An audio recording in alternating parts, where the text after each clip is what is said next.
కూడా సమర్థించాల్సిన విషయం అది.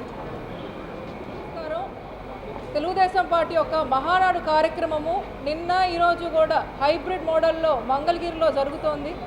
అందులో భాగంగానే నెల్లూరు రూరల్లో మొత్తము 12 కేంద్రాలు ఏర్పాటు చేయడం జరిగింది.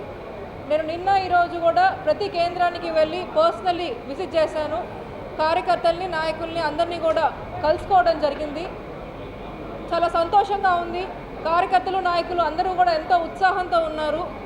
ఏర్పాట్లన్నీ కూడా ఒకరికి మించితే ఒకరితో ఒకరు పోటీ పడి ఇంకా చక్కగా చాలా అద్భుతంగా ఏర్పాట్లన్నీ చేశారు క్లస్టర్ ఇన్ఛార్జీలందరూ కూడా. ఈ కార్యక్రమం విజయవంతం అవడానికి కష్టపడిన క్లస్టర్ ఇన్ఛార్జీలు, కో క్లస్టర్ ఇన్ఛార్జెస్, డివిజన్ నాయకులు, కార్పొరేటర్లు, గ్రామ నాయకులు, సర్పంచులు, అనుబంధ సంఘ నాయకులకి ప్రతి ఒక్కరికి కూడా పేరు పేరున ధన్యవాదాలు తెలియజేసుకుంటున్నాను. అదేవిధంగా ఈసారి మహానాడు థీము ఏదైతే స్త్రీ శక్తి అని పెట్టారో అది చాలా మీనింగ్ఫుల్గా ఉంది. ఎందుకు చెప్తున్నాను అంటే ఈరోజు ప్రపంచంలో ఉండే అన్ని దేశాల్లో కల్లా భారతదేశానికి, మన సమాజానికి ఒక ప్రత్యేక గుర్తింపు ఉంది. ఈ ప్రత్యేక గుర్తింపు రావడానికి ముఖ్య కారణం మన కుటుంబాలకు ఇచ్చే విలువ, ఇంపార్టెన్స్. ఆ కుటుంబాలను ఎప్పుడూ కూడా సమర్థవంతంగా ముందుకు నడిపించి నిలబెట్టేది ఆ ఇంటి మహిళే అవుతుంది. అంతటి శక్తివంతమైన మహిళలను గౌరవిస్తూ ఈ స్త్రీ శక్తి థీమ్ పెట్టడం చాలా సంతోషకరం. తెలుగుదేశం పార్టీ ముందు నుంచి కూడా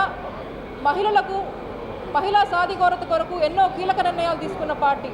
ఆ రోజుల్లో ఎన్టీఆర్ గారు మహిళల కోసం సమాజంలో వాళ్ళకి ఈక్వల్ స్టేటస్ ఇవ్వాలనే ఉద్దేశంతో మహిళలకి సమాన ఆస్తి హక్కు చట్టం కల్పించారు.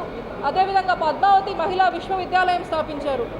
తర్వాతి రోజుల్లో చంద్రబాబు నాయుడు గారు వాళ్ళని ఆర్థికంగా బలపరిచేందుకు డ్వాక్రాల ద్వారా కొన్ని లక్షల మంది మహిళల జీవితాల్లో వాళ్ళకు ఒక ఆర్థికంగా ఫినాన్షియల్ ఇండిపెండెన్సు, గుర్తింపు, రికగ్నిషన్ అనేది వచ్చేలా చేశారు. కానీ ఈరోజు మహిళలు కేవలం ఆపర్చునిటీస్, అవకాశాలు కోరుకోవట్లేదు.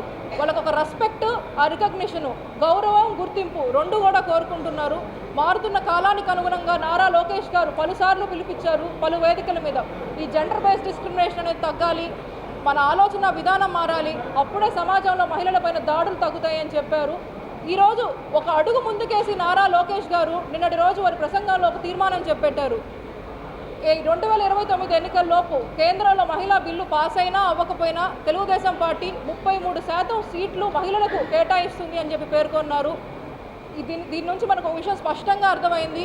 ఈరోజు నారా లోకేష్ గారికి మహిళా సాధికారత అనేది కేవలం ఒక రాజకీయ నినాదం అయితే కాదు, నా ఆలోచనలోనూ నా ఆచరణలోనూ నేను దాన్ని తీసుకెళ్తాను, ఇంప్లిమెంట్ చేసి చూపిస్తాను అనే ఒక కాన్ఫిడెంట్గా వారు ఈరోజు ఈ స్టెప్ తీసుకున్నారు. ఈరోజు దేశంలో ఉండే పొలిటికల్ పార్టీస్ అన్నీ కూడా నారా లోకేష్ గారిని ఇన్స్పిరేషన్గా తీసుకోవాలి. ఆ రోజు ఏ విధంగా అయితే ఎన్టీఆర్ గారి సంక్షేమ పథకాలను దేశమంతటా కూడా ప్రేరణగా తీసుకుందో, తర్వాత చంద్రబాబు నాయుడు గారి విజన్ని దేశంలో ఉండే పొలిటికల్ లీడర్స్ అందరూ కూడా ఇన్స్పిరేషన్గా తీసుకున్నారు. ఈరోజు నారా లోకేష్ గారు నిన్న పెట్టిన ప్రతిపాదనని దేశంలో ఉండే పొలిటికల్ పార్టీస్ అన్నీ కూడా ప్రేరణ తీసుకొని ముందుకు సాగాలని చెప్పి నేను కోరుకుంటున్నాను. అన్ని రంగాల్లో ఈరోజు మహిళలు ముందున్నా కానీ పాలిటిక్స్లో మాత్రం వాళ్ళ పార్టిసిపేషన్ లిమిటెడ్గా ఉంది. నారా లోకేష్ అన్న పిలుపుతో రానున్న రోజుల్లో మహిళలు ఇంకా ఎక్కువ శాతంలో పాలిటిక్స్ రావాలని చెప్పి నేను కోరుకుంటున్నాను. పాలిటిక్స్లోకి వచ్చి వాళ్ళ మార్పు చూపించాల్సిన అవసరం ఉంది ఎంతైనా కూడా. చివరిగా ముగించే ముందర ఒక విషయం చెప్పి ముగిస్తాను. చూస్తున్న మహిళలందరికీ కూడా ఇంటి ఒత్తిడి, పని ఒత్తిడి ఎంతున్నా సరే ఖచ్చితంగా మీ ఆరోగ్యం పట్ల మీరు శ్రద్ధ చూపించండి. కనీసం రోజుకు ఒక 20 నిమిషాలైనా ఒక ఫిజికల్ ఎక్సర్సైజ్ లేకపోతే మీ ఇష్టమైనది ఏదైనా కూడా చేయండి. శారీరక ఆరోగ్యం, మానసిక ఆరోగ్యం మీ రెండింటిని కూడా మీరు జాగ్రత్తగా చూసుకోవాల్సిన అవసరం ఉంది. ఎందుకంటే ఒక ఆరోగ్యకరమైన మహిళనే ఆరోగ్యకరమైన కుటుంబం, అదే ఒక ఆరోగ్యకరమైన సమాజం, ఆరోగ్యకరమైన దేశం కూడా. Thank you.